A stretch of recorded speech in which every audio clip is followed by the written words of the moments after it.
প্রথম দৃশ্য, নিরিপতি, অন্ধকার মঞ্চ, বেদির মতো একটি স্থান।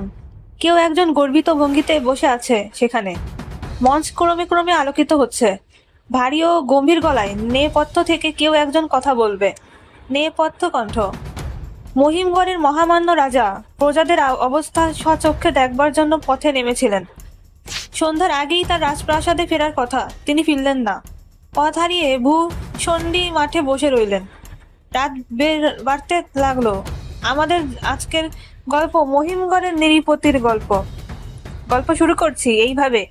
এক দেশে এক রাজা ছিল।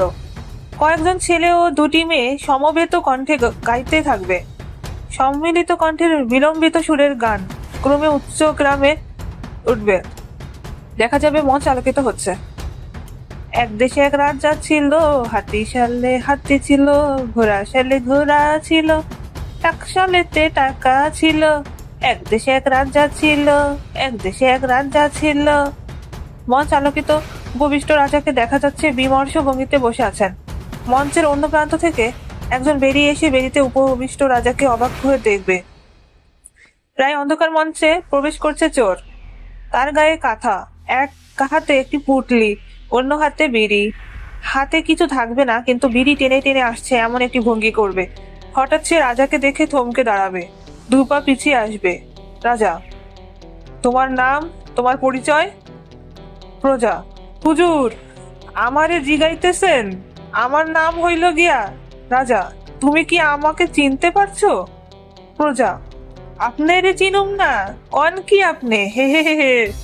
রাজা: তোমার স্পর্ধা দেখে আমি অবাক হচ্ছি। আমাকে চিনতে পেরেও কুর্নিশ করনি, আবার দাঁত বের করে হাসছো। রাজার সামনে হাসতে হলে তার অনুমতি লাগে, তাও জানো না? প্রজা: আপনারে চিনতে পারি নাই, আল্লাহর কসম হুজুর, একটুও চিনি নাই, বড় আন্ধাইর। রাজা: চিনতে পারোনি? প্রজা: জি না, আন্ধাইরে রাজার চেহারা যেমন, চোরের চেহারাও তেমন। রাজা: তুমি কি করো? প্রজা: রাজা: সাপ, আমি একজন চোর। রাজা স্তম্ভিত: চোর? প্রজা: যে হুজুর, আমার বাপও চোর ছিল, আর হুজুর আমার দাদা। রাজা: যাও যাও, আমার সামনে থেকে চলে যাও, একজন চোর কথা বলছে আমার সঙ্গে। চোর পায়ে পায়ে সরে যাচ্ছে। রাজা: হঠাৎ রাজা: আমি ভেবে দেখলাম চোর হলেও তুমি আমার প্রজা, এবং প্রজা হচ্ছে সন্তান তুল্য, কাজেই তুমি আমার সন্তান। ঠিক বলছি কিনা বলো? চোর: একেবারে খাঁটি কথা কইছেন হুজুর, আপনি আমার পিতা। রাজা: তুমি আমাকে মহিমগড়ের রাজপ্রাসাদে নিয়ে যেতে পারবে? চোর: তা পারো, কিন্তু হুজুর, আপনি এই মাঠের মধ্যে কেমনে আইলেন?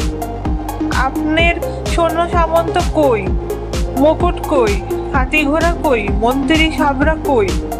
রাজা: আমার সঙ্গে খোঁজ গল্প করার তোমার সঙ্গে খোঁজ গল্প করার আমার কোনো ইচ্ছা নেই। চোর: হুজুরের কাছে অস্ত্রপাতি কিছু আছে? তলোয়ার, চুরি, চাকু? রাজা: প্রজারা আমার সন্তানের মতো, ওদের কাছে আমি নিরস্ত্র অবস্থায় যেতে পছন্দ করি। চোর: তার ঝুলি হাতরে ভয়াল দর্শন একটা ছোরা বের করবে।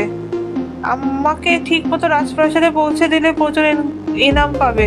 তোমার হাতে ওটা কি? চোর: এই জিনিসটা ফেলে দাও। চোর হেসে উঠবে। রাজা: হাসছো কেন?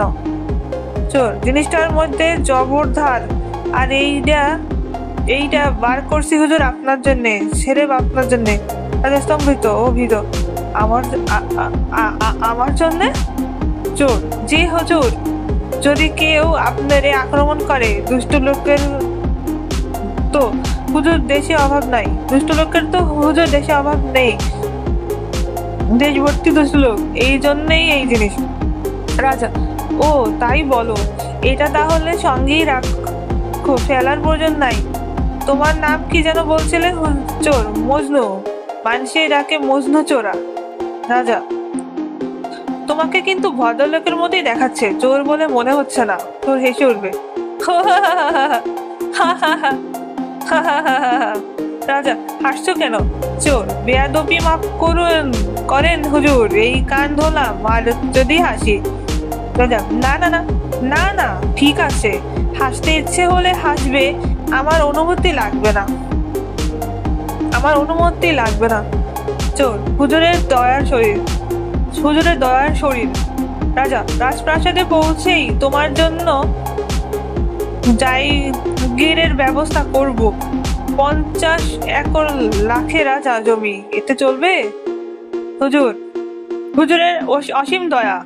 রাজা, ঠিক আছে, ওটাকে 100 একর করে দিচ্ছি। 100 বিঘা লাখের রাজ জমি। গোস্তাকি মাফ করো, গোস্তাকি মাফ হয়, গোস্তাকি মাফ হয়।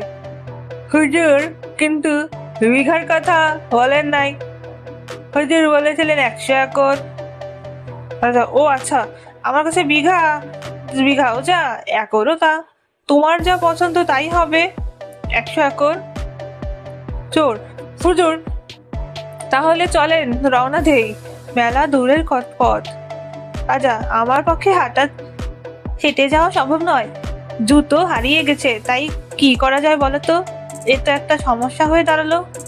চোর, হুজুর কি আমার পিঠে উঠতে চান? রাজা, তোমার যদি কষ্ট না হয়, কষ্ট হবে? তোমার শরীরও তো খুব মজবুত মনে হচ্ছে না, অকারণে কষ্ট দিতে চাই না। চোর, যে না, কোনো কষ্ট নাই, উঠেন হুজুর। রাজা পিঠে চড়বেন। মা বোধে এলাহি, ওজন তো কম না।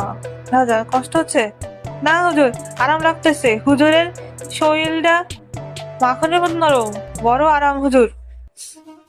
রাজা আস্তে আস্তে যাবে, আস্তে আস্তে যাবে, কোনো তাড়া নেই, ঝাঁকনি দেবে না, আমার ঝাঁকনি সহ্য হয় না। যে আচ্ছা, খুব আস্তে যাবো,